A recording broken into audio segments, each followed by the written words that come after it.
Presidente, a che punto siamo con il 110%?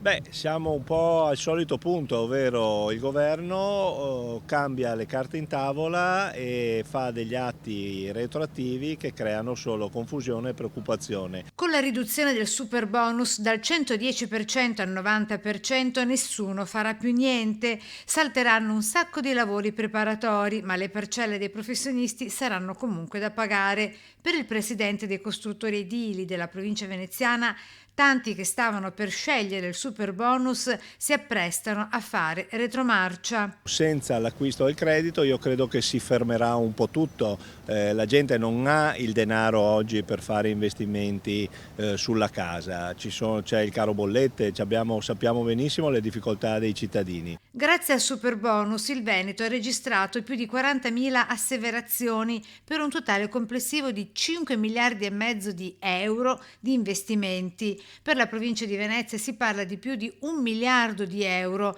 vale a dire il 20-22% del valore regionale. Noi abbiamo avuto un aumento delle maestranze, una diminuzione delle chiusure delle imprese, basta andare a guardare i dati. Abbiamo perso negli anni passati 600.000 posti di lavoro, con i bonus ne abbiamo riguadagnati 260.000.